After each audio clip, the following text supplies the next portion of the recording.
Saya menyapa kita semua bersama keluarga kami. Shalom Alehem.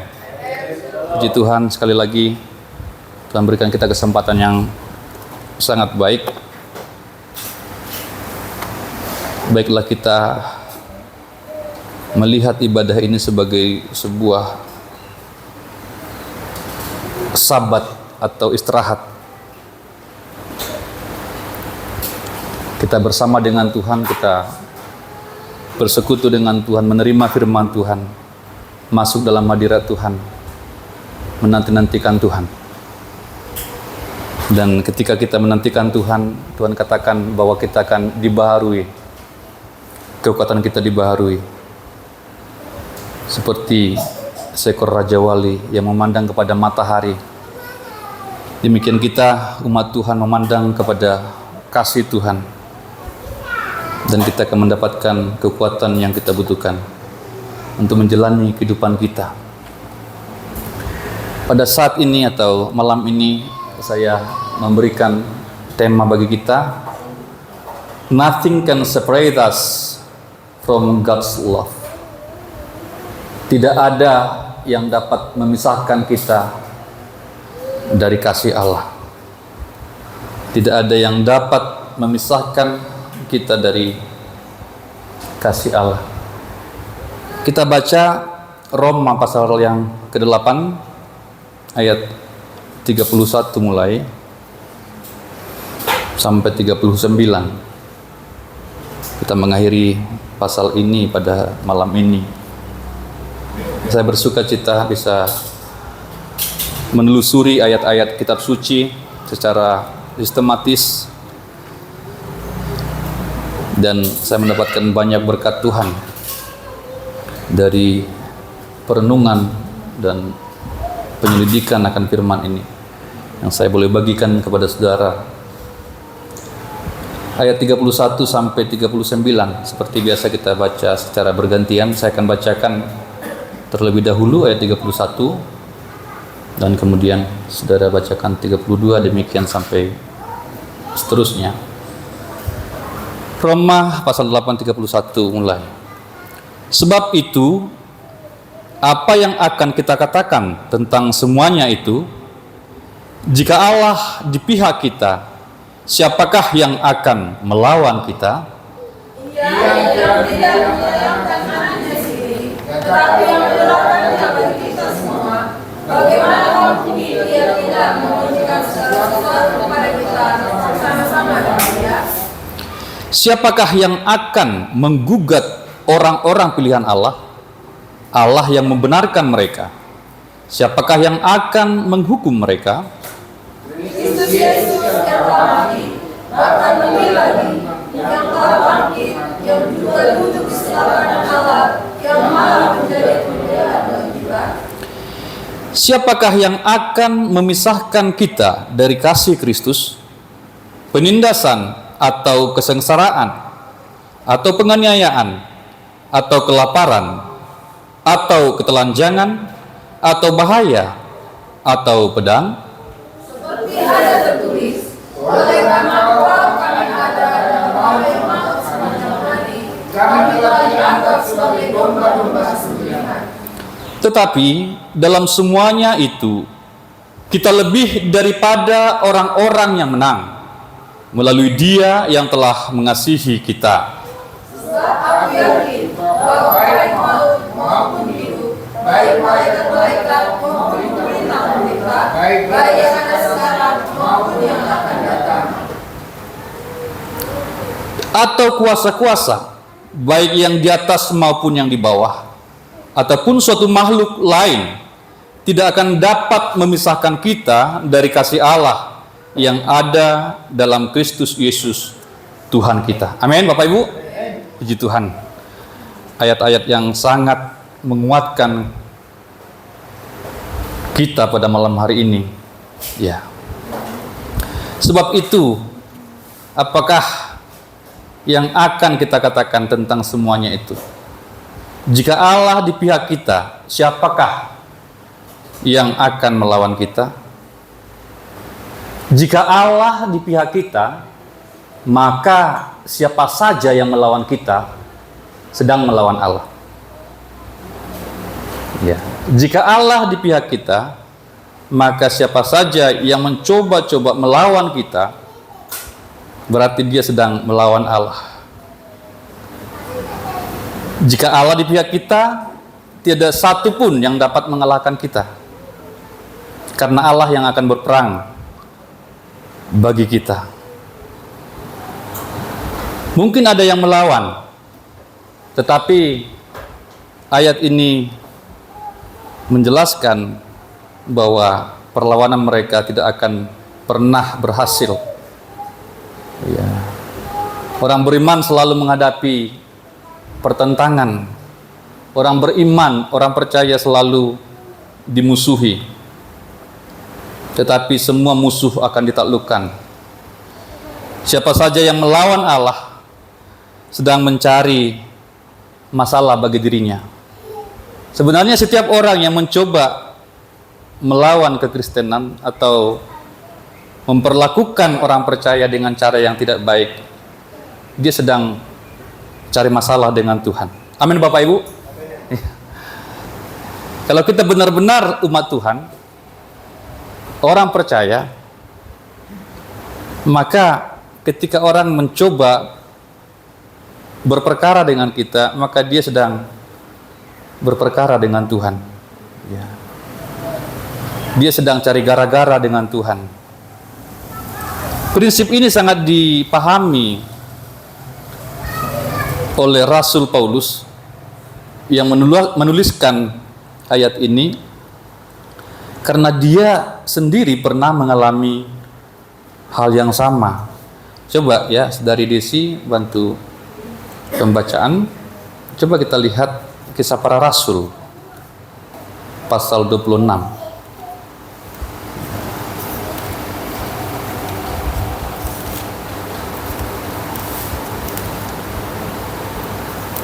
Kalau kita benar, jangan takut, ya.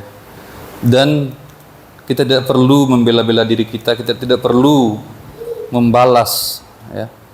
Tuhan sendiri akan berurusan, akan mengurus perkara kita.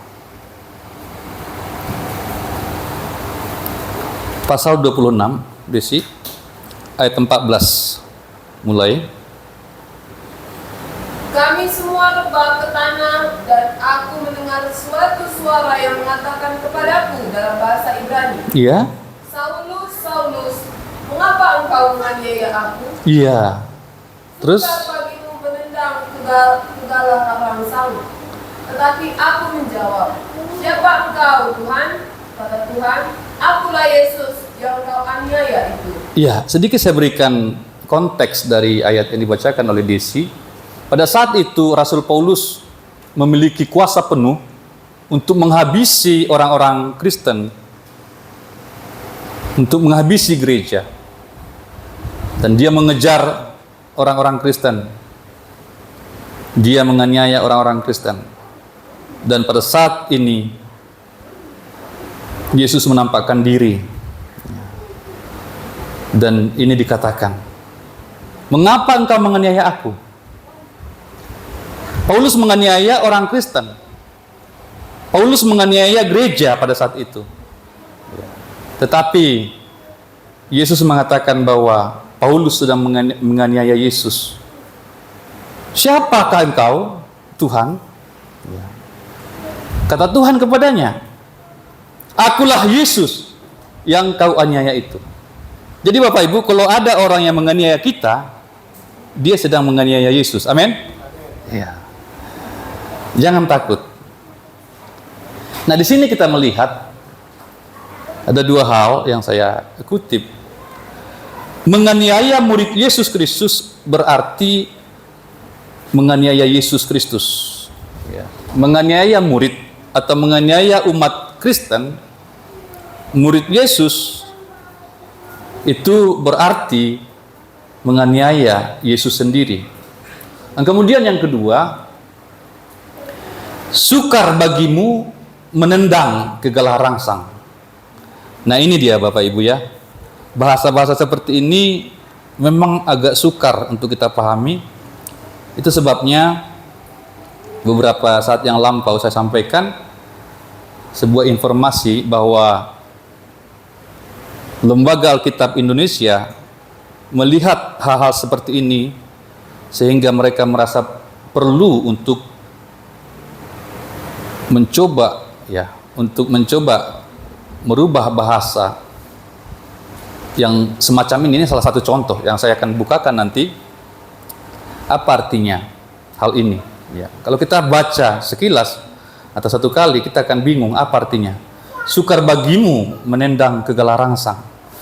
Menendang kegala rangsang adalah peribahasa Yunani yang secara sederhana artinya menentang sesuatu dengan sia-sia.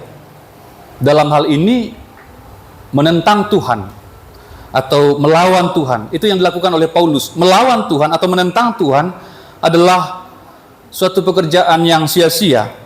Bukan hanya sia-sia, bahkan membahayakan.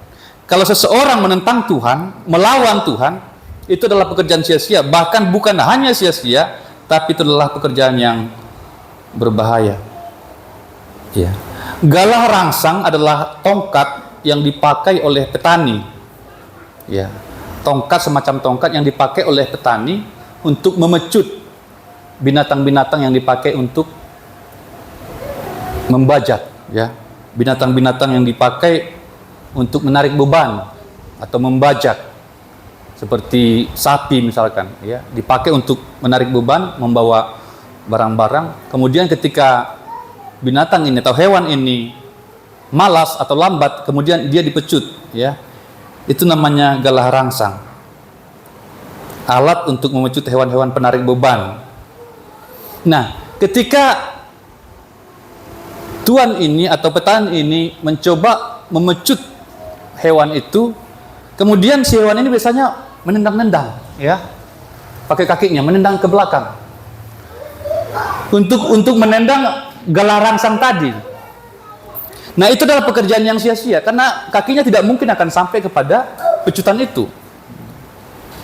Bahkan dia akan bisa terluka, ya, karena ada beban di belakang. Dia akan terluka kalau dia lakukan terus. Berarti dia sedang melawan Tuhan itu, melawan orang yang punya ternak tadi. Dan itu adalah pekerjaan yang sia-sia. Dan di dalam terjemahan yang saya miliki, ya, terjemahan baru, ya, versi kedua yang ini, ya, dikatakan di sana untuk ayat ini, sukar bagimu menentang Dia Tuhan, ya, Dia itu Tuhan yang berkuasa atasmu. Jadi manusia itu sebenarnya tidak akan mungkin berhasil melawan Tuhan. Walaupun manusia sepanjang hidup, sepanjang abad mencoba melawan Tuhan, mencoba menentang Tuhan yang berkuasa, itu adalah pekerjaan yang sia-sia. Nah, prinsip yang sama juga berlaku, ya, dalam hubungan atasan dengan bawahan dalam kehidupan ini, Bapak Ibu, yang juga harus kita mengerti. Berlaku juga dalam hubungan atasan dengan bawahan selama kita di dalam hidup ini, karena setiap kita selalu berada di bawah atau di dalam sebuah otoritas, ya. Kita berada di bawah sebuah hierarki. Dan kita selalu berada di bawah sebuah kepemimpinan yang harus kita mengerti, Bapak Ibu, supaya kita jangan salah, jangan merugikan diri sendiri. Seorang hamba tidak boleh melawan majikan, itu sudah hukumnya, ya. Apalagi hanya masalah-masalah yang sederhana, ya, yang tidak prinsip. Jangan suka melawan majikan. Jika saudara seorang istri, jangan suka melawan suami. Jika saudara seorang anak, jangan suka melawan orang tua. Jika posisi saudara sebagai pegawai, jangan suka melawan bos. Sekalipun mungkin bos itu sepertinya kurang pintar atau pokoknya kurang segala hal. Kalau kita seorang tentara, jangan melawan komandan, gitu ya. Kalau saudara sebagai seorang mahasiswa, jangan suka cari gara-gara dengan dosenmu.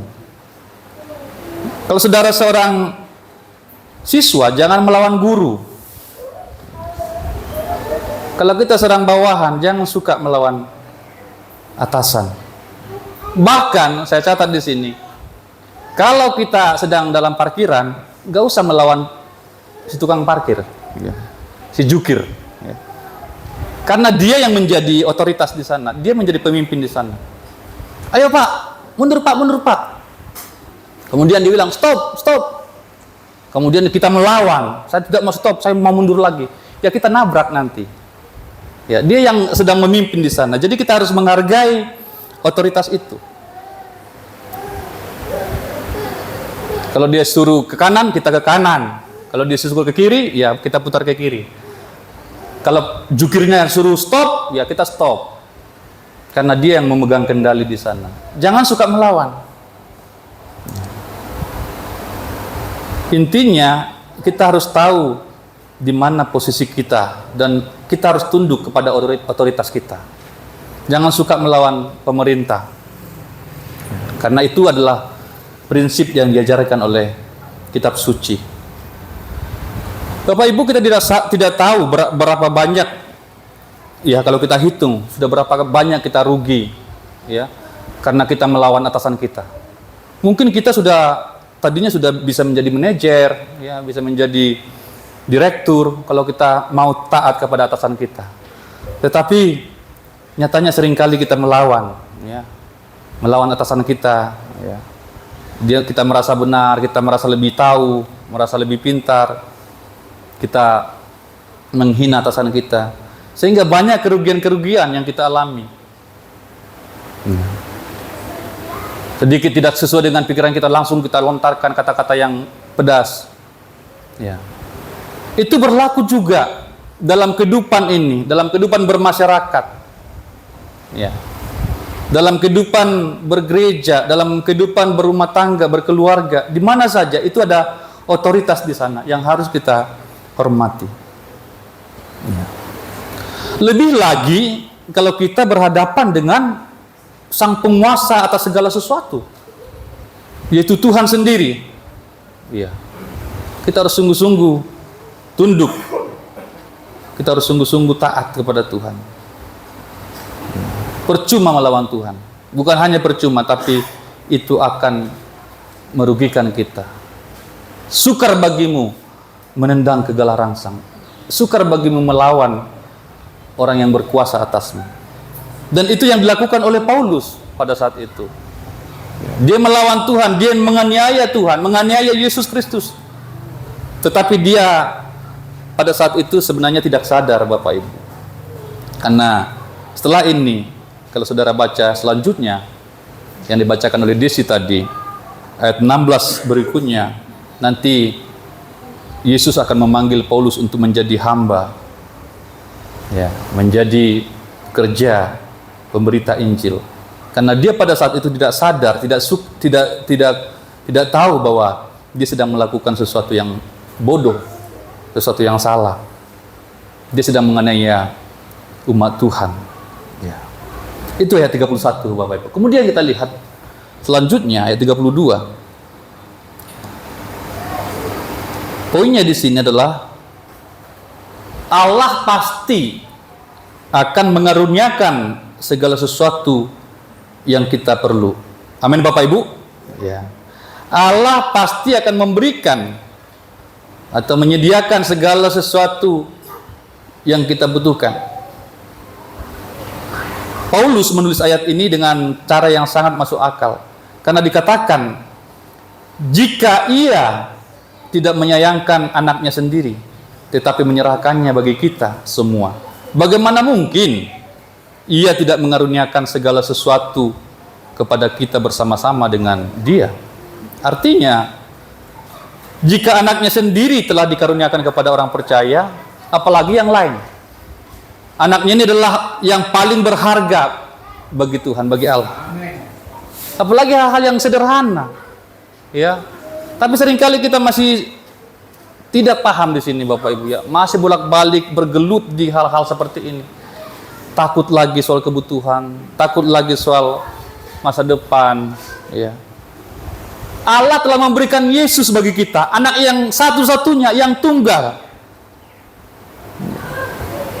Tidak ada yang lebih berharga daripada Yesus.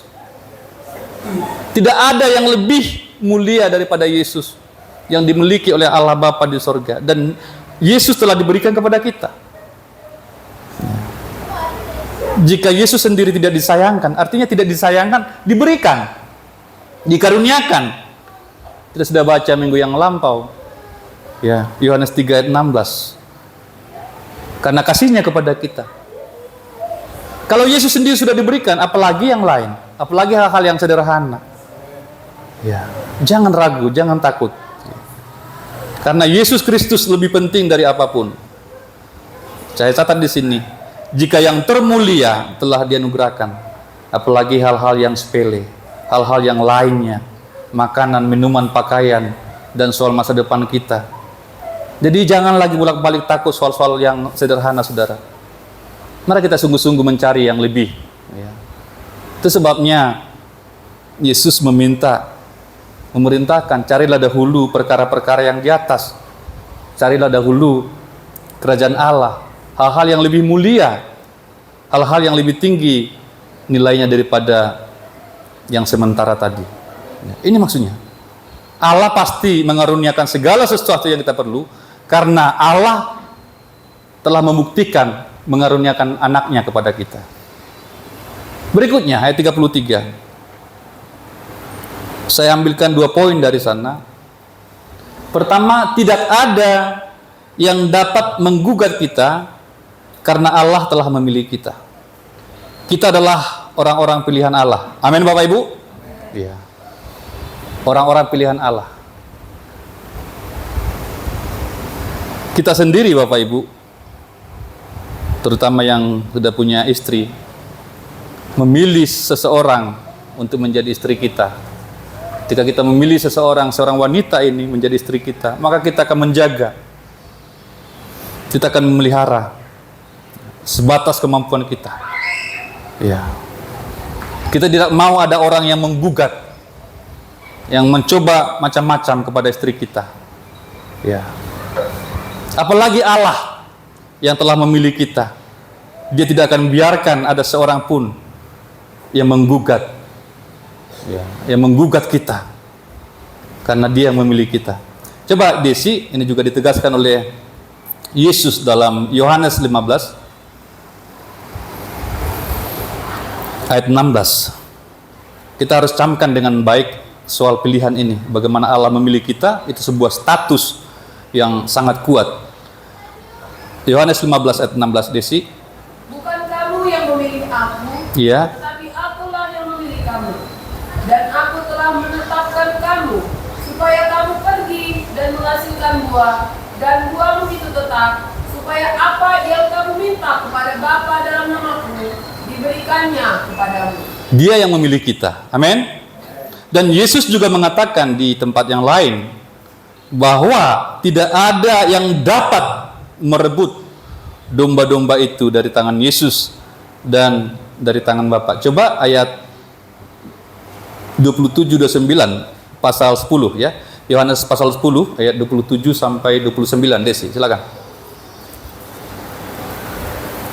Domba-dombaku mendengarkan suaraku, dan aku mengenal mereka, dan mereka mengikut aku. Iya. Dan aku memberikan hidup yang kekal kepada mereka. Amin. Dan mereka pasti tidak akan binasa sampai selama-lamanya. Yes. Dan seorang pun tidak akan merebut mereka dari tanganku. Iya. Bapakku yang memberikan mereka kepadaku lebih besar daripada siapapun, dan seorang pun tidak dapat merebut mereka dari tangan Bapa. Iya.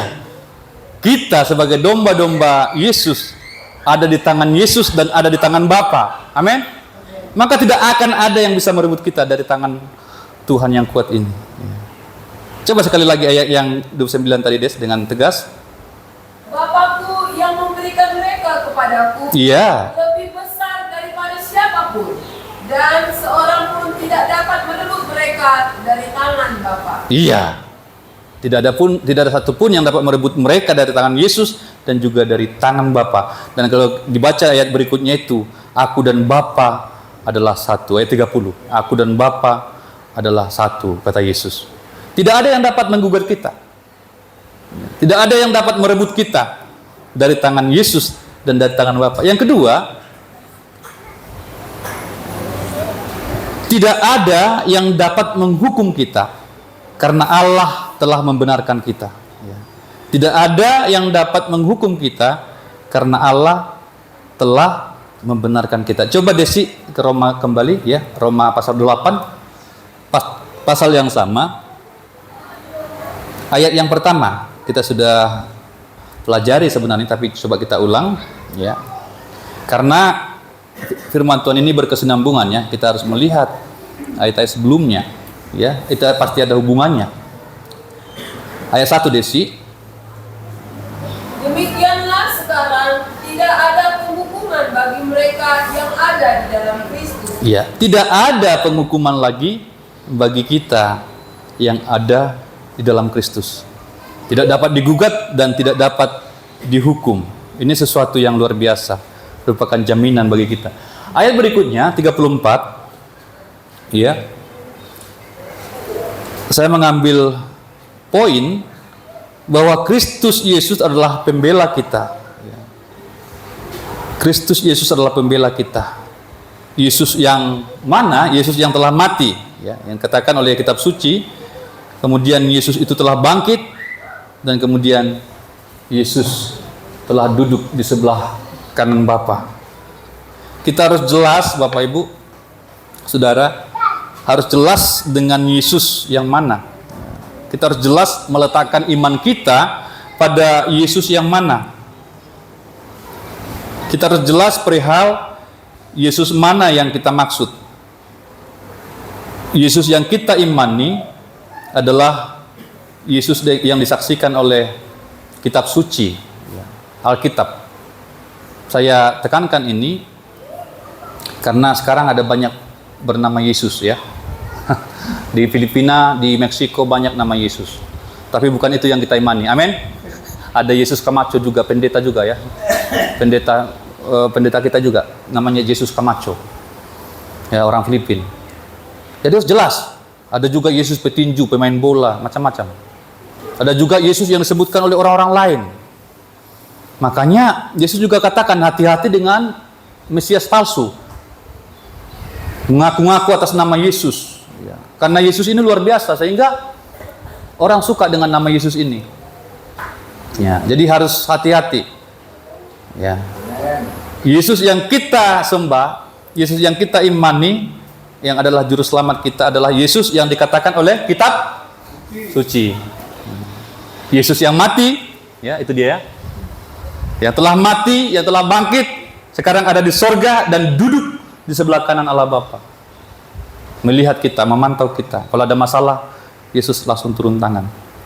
Itu yang kita imani, yang tertera di dalam Alkitab. Kalau ada Yesus-Yesus yang lain yang tidak sesuai dengan Alkitab, katakan kepada beliau, itu bukan Yesus yang saya imani. Ya.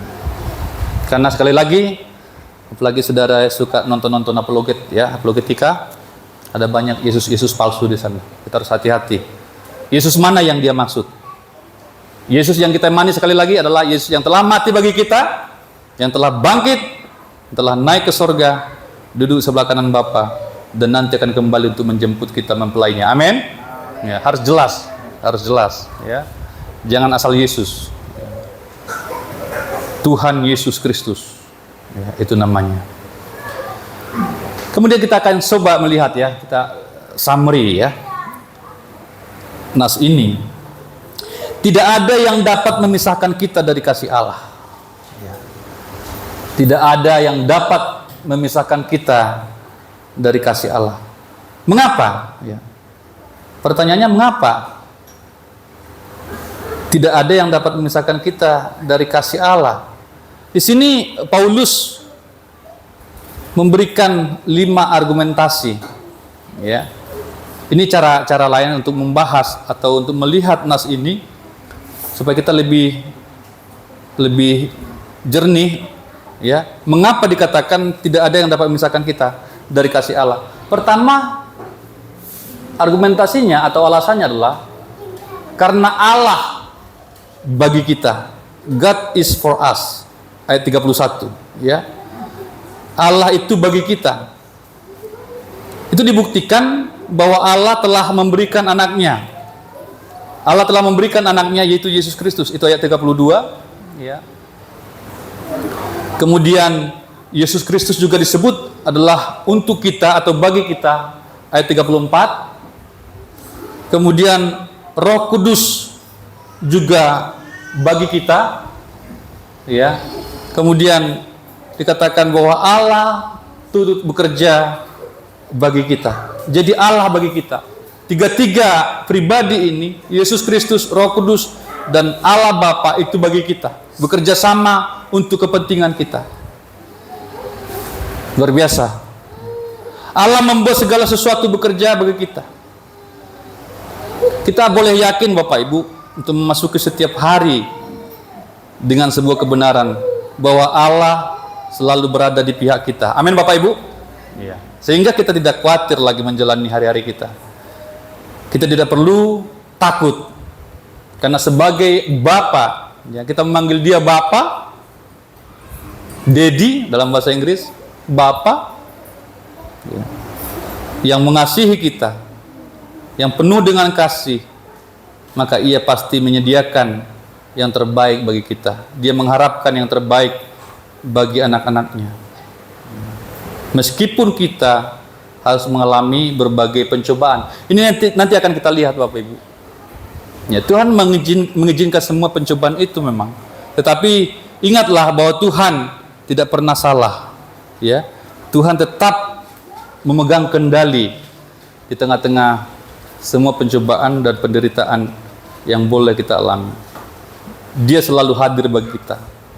Anaknya Yesus Kristus itu bagi kita. Roh Kudus bagi kita. Dan Allah turut bekerja di dalam segala sesuatu. Ini alasannya. Allah bagi kita.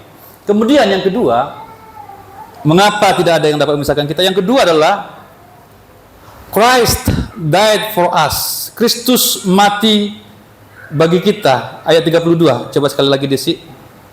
Roma pasal 8 tadi, ayat 32. Ia yang tidak menyayangkan anaknya sendiri, Ya. tetapi yang menyerahkannya bagi kita semua.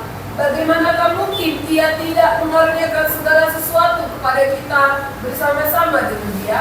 Iya. Jadi Allah memberikan Yesus dan Yesus harus mati. Dan Yesus Kristus telah mati bagi kita ketika kita masih berdosa. Ya, jika Allah telah memberikan yang terbaik kepada kita, yaitu anaknya, ketika kita masih berdosa, apalagi ketika kita sudah menjadi anak-anaknya. Bisa menangkap Bapak Ibu ya, logikanya ya. Jadi ini ditambahkan, saya tambahkan lagi, Allah telah memberikan Yesus, bahkan Yesus telah mati bagi kita, sementara kita masih berdosa. Ya. Sementara kita masih berdosa loh, Allah sudah mati bagi kita. Apalagi sekarang, ketika kita sudah menjadi anak-anaknya, lebih lagi. Makanya saya sebutkan di sini, Dia pasti memberikan semua yang kita perlu. Amin. Iya. Sekarang sudah anaknya. Belum anaknya saja sudah luar biasa, apalagi sudah anaknya. Ya. Sebelum kita menjadi anaknya pun, Yesus telah mati. Apalagi ketika kita sudah menjadi anaknya, maka semua keperluan-keperluan yang kita bisa pikirkan, ya, Dia akan sediakan bagi kita. Jangan ragu, jangan khawatir, dan jangan bimbang.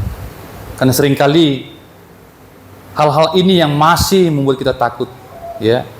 Padahal sudah setiap hari kita mengalami pemeliharaan Tuhan, tetapi besok takut lagi, besoknya takut lagi. Bolak-balik di situ saja mutar-mutar, ya. Ya, kita harus pegang kebenaran ini.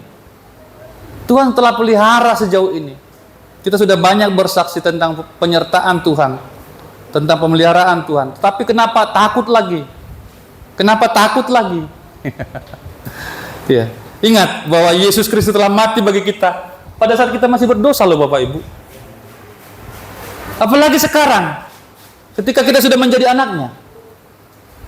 Orang yang percaya kepada Dia diberikan kuasa menjadi anak-anak Allah, dan kita adalah anak-anak Allah. Ya. Kepada anak-anak kita saja kita begitu sayang. Dengan keterbatasan kita sebagai orang tua, kita memelihara anak kita. Kita memberikan yang terbaik. Apalagi Bapak kita yang di surga. Amin Bapak Ibu. Iya. Dia tidak akan lepas, ya, melepaskan kita seorang diri. Yang ketiga, saya tidak lama-lama. Yang ketiga, God has justified us. Ya, Allah telah membenarkan kita. Ayat 33. Coba Desi, 33 Desi. Siapakah yang akan menggugat orang-orang pilihan Allah? Ya. Allah yang membenarkan mereka? Ya. Siapakah yang akan menghukum mereka? Iya. Kita adalah umat pilihan di dalam Kristus. Allah telah mendeklarasikan bahwa kita benar di dalam Kristus. Kita sekarang berdiri sebagai orang benar, bukan karena kebenaran kita sendiri. Selalu ingat Bapak Ibu, kita benar bukan karena kebenaran kita sendiri, tapi karena kita beriman. Kebenaran kita adalah karena iman di dalam Kristus. Ya. Kalau kebenaran kita itu tidak akan sanggup, ya, memperkenan hati Allah. Tapi kita benar karena dibenarkan, ya, di dalam Kristus. Kita dibenarkan di dalam Kristus, ya. Kita menjadi umat pilihan di dalam Kristus dan kemudian kita dibenarkan di dalam Kristus. Maka Allah tidak lagi akan mendakwa kita. Sejak kita dibenarkan, Allah tidak lagi mendakwa kita. Jadi kalau ada dakwaan-dakwaan, ya, yang mencoba mengintimidasi, saya notice ya Pak Pasaribu sering bersaksi terintimidasi. Patahkan saja Pak Pasaribu, ya. Itu tidak ada lagi. Amin Pak Pasaribu. Ya, saya suka mendengarkan saya diintimidasi. Enggak lagi. Itu semua pekerjaan iblis, kita harus patahkan, ya. Karena Allah telah membenarkan kita sekali untuk selamanya. Ketika kita sudah dibenarkan, maka dari Allah tidak mungkin ada dakwaan lagi. Ada tuduhan lagi dari Allah. Ya. Karena jika Allah, saya catat di sini Bapak Ibu, karena jika Allah masih mendakwa kita, perhatikan, ya, jika Allah masih mendakwa kita, berarti keselamatan di dalam Kristus telah gagal dan kita masih ada di dalam dosa. Nah, ini dia. Ya. Ketika Allah mendeklarasikan atau memproklamasikan bahwa kita benar di dalam Kristus, maka deklarasi itu tidak akan pernah berubah. Ya. Itu sama dengan deklarasi kemerdekaan Bapak Ibu, ya. Bangsa kita telah declare atau mendeklarasikan kemerdekaan atau memproklamasikan kemerdekaannya pada tanggal 17 Agustus 1945. Sekali saja. Declare sekali saja. Proklamasi sekali saja. Ya. Tahun berikutnya sampai nanti bulan depan kita hanya memperingati apa yang telah terjadi itu. Amin Bapak Ibu. Ya, tidak bolak-balik, ya, tidak bolak-balik kita deklarasi kemerdekaan. Sekali saja sudah. Sekali dideklarasikan, sekali itu sudah merdeka sampai hari ini. Ya. Ini harus kita mengerti Bapak Ibu. Supaya kita jangan jatuh, ya. Jangan diganggu oleh dakwaan-dakwaan yang lain, ya. Jadi kalau ada dakwaan itu bukan dari Allah lagi. Itu dari iblis. Maka kalau dari iblis kita lawan. Kita katakan bahwa kita telah dibebaskan, kita telah merdeka, kita telah menjadi orang benar di dalam Kristus. Itu saja. Jangan mau. Karena ketika kita mau didakwa, ya, ketika kita mau menyerahkan diri untuk didakwa, kita akan down. Kita akan lemah. Kita akan tertunduk. Dan itulah yang dikehendaki oleh setan, oleh iblis, supaya kita tidak bangkit melayani Tuhan. Supaya kita ragu melayani Tuhan, supaya kita ciut, supaya kita tidak lagi gagah. Tetapi orang-orang Kristen yang mengerti kebenaran-kebenaran ini, ya, dia gagah. Kalau dia jatuh, dia minta ampun kepada Tuhan, tapi dia tidak mau didakwa oleh setan, karena deklarasi ini sekali untuk selamanya, dan Tuhan tidak berubah. Kasih Tuhan tidak berubah kepada kita. Kurang gagal apa lagi, saudara? Rasul Petrus. Ya. Dia menyangkal Yesus 3 kali loh, Bapak Ibu. 3 kali ya. Tetapi Yesus tetap membela, tetap mengampuni. Bahkan Yesus mendoakan dia. Ya. Kita akan melihat nanti nih ya. Jadi jangan salah Bapak Ibu. Sekali Tuhan telah memilih kita, maka Dia akan memegang itu. Tidak akan ada yang menggugat kita lagi, tidak akan ada lagi yang menghukum kita. Kita telah buktikan tadi, tidak lagi penghukuman bagi mereka yang ada di dalam Kristus. Kalau kita di dalam Kristus, tidak lagi penghukuman. Sekarang pada poin ini Allah telah membenarkan kita. Allah memilih kita di dalam Kristus dan Allah membenarkan kita di dalam Kristus sekali untuk selamanya. Poin berikutnya, yang keempat, Christ intercedes for us. Kristus bersyafaat bagi kita. Kristus berdoa syafaat bagi kita. Ini ya. Ini hal-hal yang Tuhan lakukan ya bagi kita. Kristus pun ketika naik ke surga, Dia tidak hanya tidur-tiduran saja, duduk-duduk saja, tetapi Dia tetap mengerjakan satu tugas, yaitu bersyafaat bagi kita. Ayat 34, Desi. Kristus Yesus yang telah mati, bahkan lebih lagi yang telah bangkit, yang juga duduk di sebelah kanan Allah, yang malah menjadi pembela bagi kita. Iya. Kristus bersyafaat bagi kita. Kristus pembela kita, ya.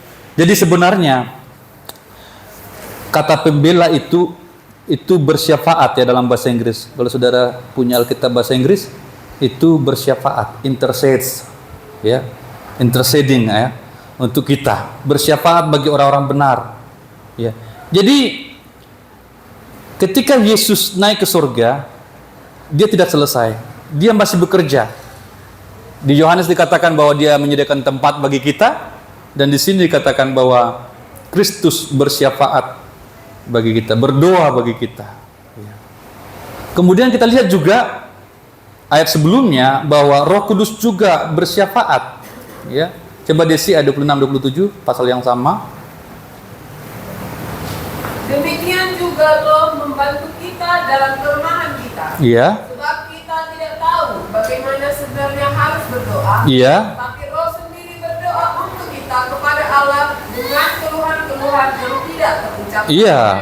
Iya, terus Dan Allah yang menyelidiki hati nurani mengetahui maksud Roh itu, yaitu bahwa Ia sesuai dengan kehendak Allah berdoa untuk orang-orang dulu. iya.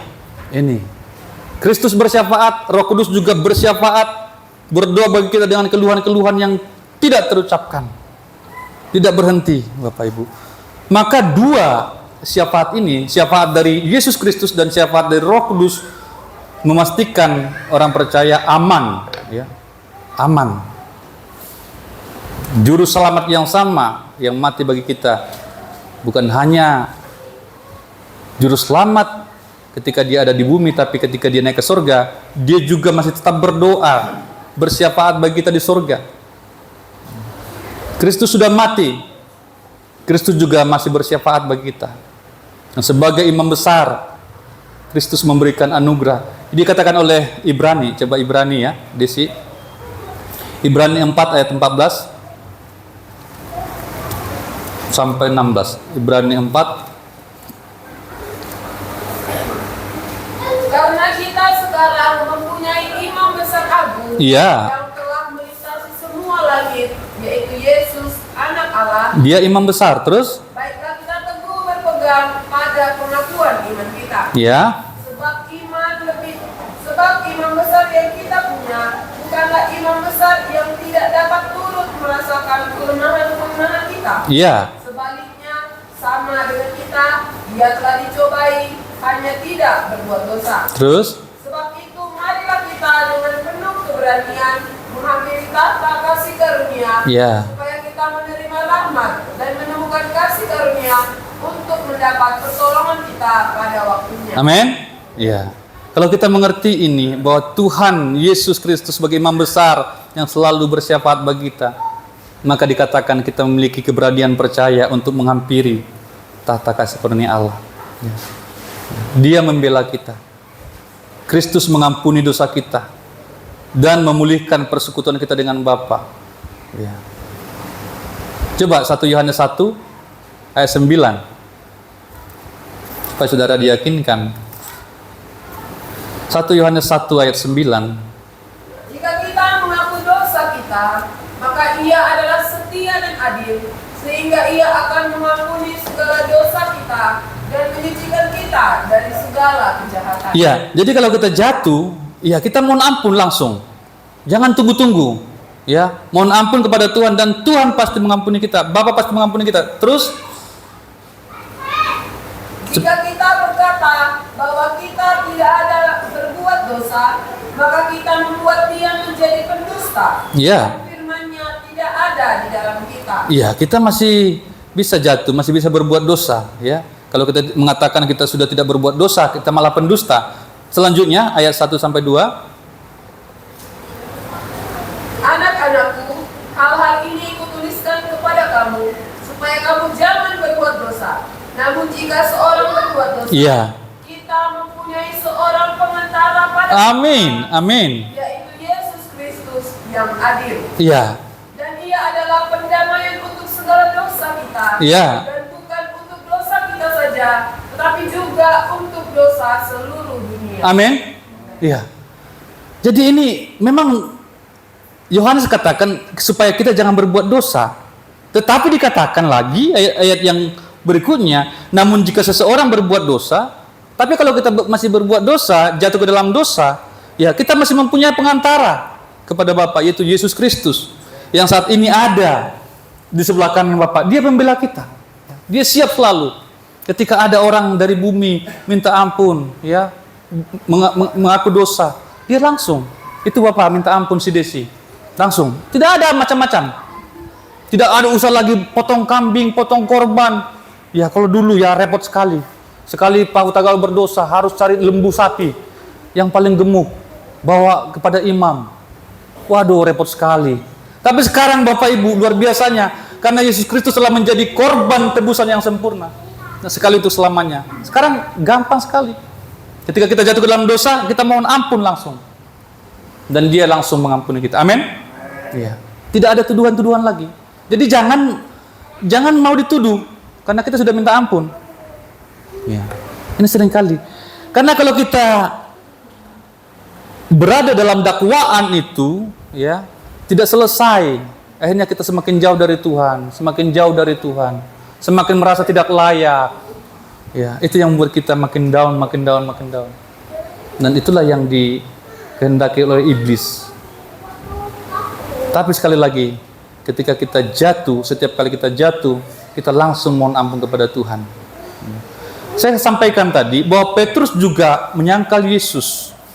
Tetapi Petrus telah diampuni dan dipulihkan karena Yesus bersyafaat bagi Petrus.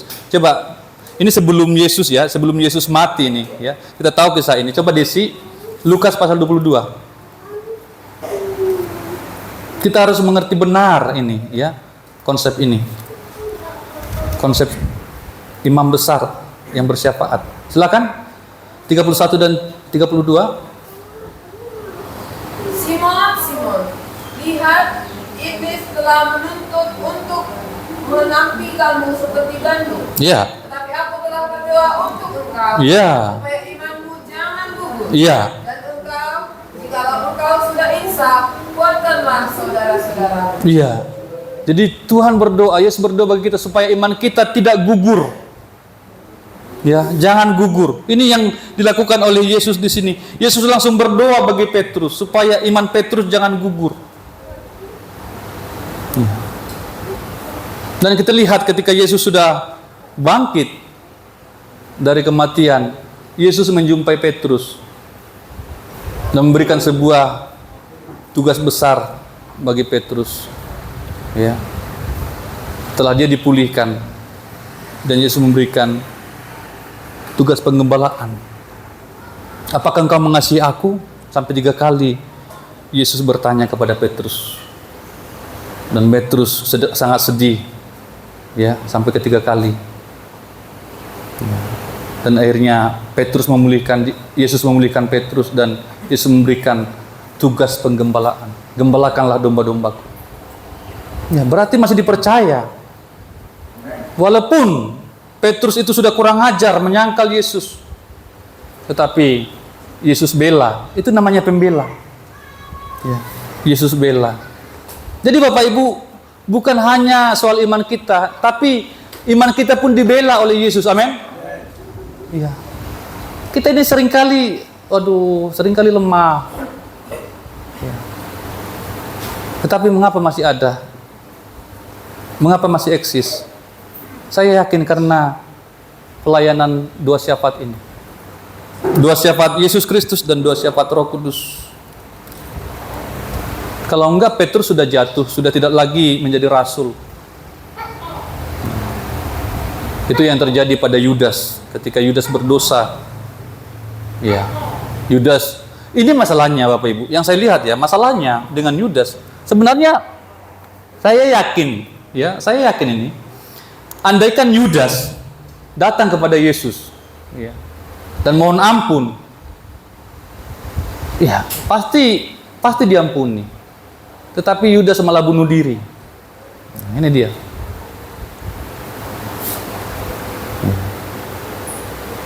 Jadi hati-hati Bapak Ibu. Mungkin Yudas merasa berdosa sekali. Merasa berdosa adalah sesuatu yang baik. Sadar akan dosanya. Tetapi merasa berdosa harus kembali kepada Tuhan. Itu bertobat, amin. Bukan merasa berdosa tapi menjauh dari Tuhan. Itu tidak benar itu. Ada yang begitu juga, merasa berdosa tapi tidak mau beribadah, merasa berdosa tapi tidak datang kepada Tuhan. Itu tidak benar. Itu yang akan dimakan oleh setan.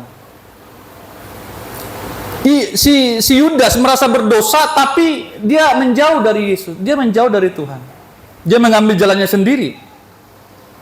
Ya, akhirnya apa terjadi? Dia binasa. Ya, dia bunuh diri. Sekali lagi, andaikan Yudas kembali kepada Yesus, minta ampun, ya, saya yakin Yesus pasti menerima.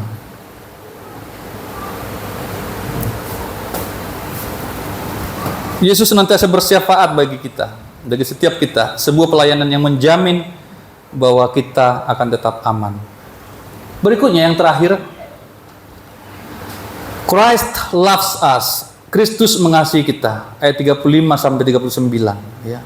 Kristus mengasihi kita. Ya. Kristus mengasihi kita. Allah mengasihi kita, Kristus mengasihi kita.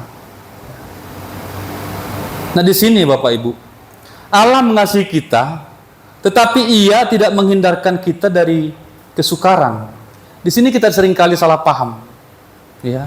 Kita bertanya, kalau Allah mengasihi saya, mengapa saya harus menderita? Kalau Allah mengasihi saya, mengapa saya harus mengalami sengsara?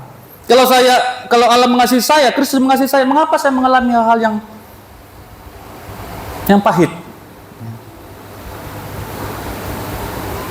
Seringkali salah paham, saudara. Tetapi Paulus menegaskan di sini bahwa, ya ini yang dipastikan ya, bahwa segala penderitaan, ya, tidak dapat memisahkan kita dari kasih Allah. Amin. Ya. Allah mengizinkan penderitaan, tetapi penderitaan itu tidak akan memisahkan kita dari kasih Allah. Amin. Coba perhatikan Bapak Ibu, coba pelajari semua tokoh-tokoh dalam Alkitab yang mengasihi Tuhan, yang beriman kepada Tuhan, itu adalah orang-orang yang menderita. Ya. Jadi adalah pertanyaan yang salah. Ya. Kalau kita bertanya seperti yang tadi, kalau Allah mengasihi saya, mengapa saya diizinkan menderita? Ya. Ada tujuan penderitaan. Ya. Tapi ini dulu yang kita harus camkan dengan baik. Penderitaan itu tidak dapat memisahkan kita dari kasih Allah. Ya. Tidak ada penderitaan jenis apapun yang dapat memisahkan kita dari kasih Kristus. Coba ayat 35 di sini Paulus mendaftarkan, ya. penderitaan-penderitaan itu. Ya. Siapakah yang akan memisahkan kita dari kasih Kristus? Iya. Penindasan, Iya. kesesakan, Iya. atau penganiayaan, atau kelaparan, atau ketelanjangan, atau bahaya, atau pedang? Iya. Saya melihat di sini Bapak Ibu, tampaknya Paulus dengan sengaja menuliskan daftar-daftar ini, daftar beberapa penderitaan ya, yang mungkin akan dialami oleh orang beriman. Dan ini juga dialami oleh Paulus. Daftar penderitaan ini adalah penderitaan-penderitaan ekstrim. Ekstrim. Penindasan, kesesakan. Singkatnya, karena ini ekstrim, maka ini sangat potensial untuk memisahkan kita dari kasih Kristus. Penindasan dikatakan. Itu penindasan itu apa? Penindasan itu adalah situasi di mana seseorang merasa dijajah, ya, merasa dirampas hak-haknya, dirampas kebebasannya, merasa diperlakukan tidak adil. Itu penindasan. Biasanya dilakukan oleh orang-orang yang berkuasa atau penjajah. Bahkan penjajah sering disebut sebagai kaum penindas, dan orang yang ditindas disebut orang tertindas. Ya, orang yang dijajah, orang yang tertindas. Penindasan masih bisa kita alami. Di tengah-tengah bangsa di mana kita minoritas, kita masih bisa mengalami penindasan, perlakuan yang tidak adil. Ketika melihat agama kita di KTP, langsung kita disingkirkan, dan kita bisa melihat itu dengan nyata. Agama tertentu diprioritaskan, ya, penindasan. Kemudian kesesakan. Kesesakan berarti berada dalam posisi terjepit. Tidak ada ruang yang cukup untuk menentukan nasib kita atau takdir kita. Penindasan, ya, masih bisa dialami oleh anak-anak Tuhan. Kemudian penganiayaan. Ini penghukuman yang tidak proporsional, yang tidak manusiawi, yang juga banyak dialami oleh anak-anak Tuhan pada zaman itu. Ya, pada masa ayat ini ditulis. Kelaparan, kondisi di mana seseorang kurang makan, tidak memiliki makanan untuk dimakan. Makanan inilah kebutuhan primer. Tapi Paulus juga mengalami hal yang sama. Ada banyak hamba Tuhan mengalami hal yang sama. Ada banyak umat Tuhan mengalami hal yang sama. Tuhan izinkan terjadi. Ketelanjangan, tidak memiliki pakaian, tidak punya pakaian untuk dikenakan. Ya. Tetapi yang kedua, arti dari ketelanjangan, ini merupakan apa yang dialami oleh orang Kristen sebagai upaya orang lain untuk mempermalukan, menelanjangi dia. Jadi ketelanjangan di sini berhubungan dengan eksekusi atau penghukuman kepada seorang Kristen ala Romawi pada masa itu. Orang-orang yang dieksekusi itu ditelanjangi, dipermalukan. Termasuk Yesus juga mengalami hal yang sama. Dipermalukan secara fisik, ditelanjangi. Ya. Kemudian bahaya, dikatakan bahaya. Ya. Keberadaan orang percaya sering berada dalam bahaya. Yesus juga mengatakan bahwa kita diutus seperti domba di tengah-tengah serigala. Seekor domba tidak perlu satu kesalahan. Domba itu tidak melakukan sebuah kesalahan, tetapi serigala langsung mengejar dia. Karena bagi serigala, domba itu adalah mangsa. Jadi orang Kristen seringkali tidak melakukan sebuah kesalahan. Apa salahku? Apa dosaku? Tidak ada. Hanya serigala-serigala itu melihat kita sebagai mangsa. Dan mereka suka untuk memangsa kita. Mereka suka untuk membuat kita kesukaran. Mereka suka untuk membuat kita merasa hancur, ya, dicabik-cabik. Karena mereka memang jahat. Bukan karena kita salah. Jelas. Ya, ayat-ayat ini berarti untuk orang-orang benar, penderitaan untuk orang-orang percaya, untuk orang-orang benar. jelas bahwa bukan karena kesalahan kita mengalami semua ini. Kemudian dikatakan pedang. Ini semua penderitaan-penderitaan yang ekstrim. Pedang adalah salah satu model eksekusi pada zaman itu. Untuk orang-orang yang memiliki iman yang dianggap menyimpang. Pada saat itu orang Kristen dianggap umat atau entitas yang menyimpang, yang sesat. Maka ada yang menyebutnya sekte. Jadi orang-orang yang menyimpang dari iman, yang menganut keyakinan yang lain, pada saat itu layak dieksekusi, layak dipotong dengan pedang. Dan cara yang sama masih digunakan di Timur Tengah hingga pada saat ini. Seorang yang pindah keyakinan itu bisa dipenggal. Pedang. Ini semua penderitaan yang sangat nyata.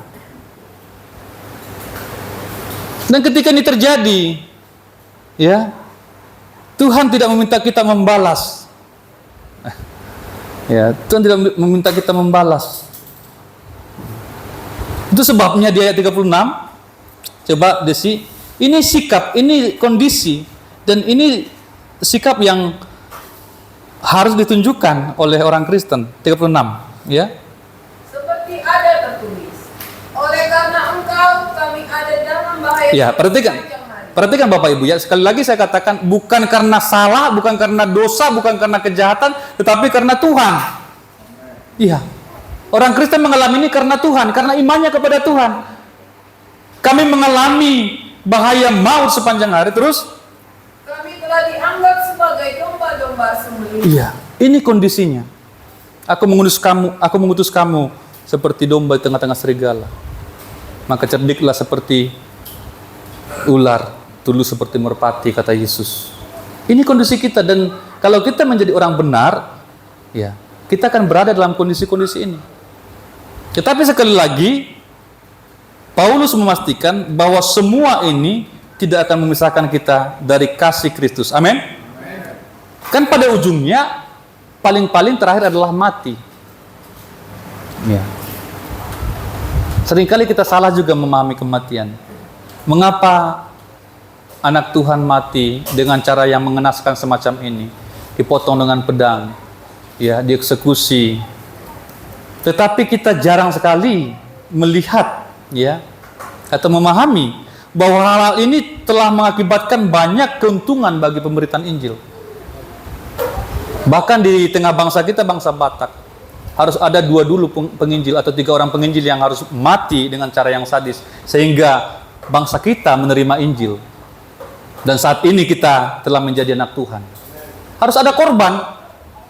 Bahkan semua rasul-rasul yang menuliskan Alkitab ini, hampir semua rasul itu mati dengan cara yang semacam ini, martir. Yang penting kan kita sudah mendapatkan hidup yang kekal karena kita percaya kepada Kristus. Itu yang harus kita pegang. Kalau kita mati karena kebenaran, ya, seperti katakan ayat 36 tadi, oleh karena Tuhan kami ada dalam bahaya maut sepanjang hari. Maka ini kasih karunia. Penderitaan itu menjadi kasih karunia, dikatakan oleh Paulus. Dan kemudian yang kedua, ya, segala kuasa tidak dapat memisahkan kita dari kasih Allah. Ayat 38-39 terakhir, Desi. Waktu saya, ya. Sebab aku yakin bahwa baik maut maupun hidup, baik malaikat-malaikat maupun pemerintah-pemerintah, baik yang ada sekarang maupun yang akan datang, Iya. atau kuasa-kuasa, baik yang di atas maupun yang di bawah, ataupun sesuatu makhluk lain, tidak akan dapat memisahkan kita dari kasih Allah yang ada dalam Kristus Yesus Tuhan kita. Amin. Iya, tidak ada yang dapat memisahkan kita. Ya. Saya catat beberapa hal di sini. Penderitaan kita sekarang ini tidak ada apa-apanya bila dibandingkan dengan kemuliaan yang akan dinyatakan kelak. Kita sudah belajar ini. Kemudian, penderitaan dan kuasa apapun tidak dapat memisahkan kita dari kasih Allah. Dan ketiga, kita telah ditetapkan lebih daripada pemenang. Ya, kita lebih daripada pemenang. Ya, orang-orang yang meraih kemenangan mutlak. Jadi kalau kita pun mati karena Tuhan, itu kemenangan. Iya. Tapi nggak usah cari-cari. Tapi kalau Tuhan izinkan, itu sebuah kemenangan. Asalkan kita mati sebagai orang benar. Dan kematian kita itu akan bisa berdampak bagi banyak orang. Ya. Kematian kita akan berdampak bagi banyak orang. Daripada kita hanya mati seperti orang biasa, lebih baik kita mati sebagai orang benar. Karena kita memberitakan Injil, karena Kristus, karena kesaksian kita. Amin Bapak Ibu. Ini lebih berharga Bapak Ibu. Kematian kita lebih berharga. Dan itu tidak memisahkan kita dari kasih Kristus. Dan kemudian terakhir, saya tutup di sini. Ya, agak panjang kali ini ya. Kita baca bersama-sama. Karena tidak bisa saya singkat. Ini penting semua. Kita baca bersama-sama untuk mengakhiri pertemuan kita. 1, 2, 3. Kita tidak ada lagi penghukuman. Karena hukuman kita telah ditanggung oleh Kristus. Tidak ada lagi utang. Karena kita telah lunas dibayar. Kita pun tidak lagi terpisahkan dari kasih Kristus. Amin Bapak Ibu. Iya. Ini yang harus kita pegang dengan sungguh-sungguh. Jangan takut, jangan ragu. Berjalan dalam kebenaran bersama dengan Kristus. Ini firman Tuhan bagi kita berdoa bersama-sama. Terima kasih Bapa buat firman-Mu yang menguatkan kami. Buat ada satupun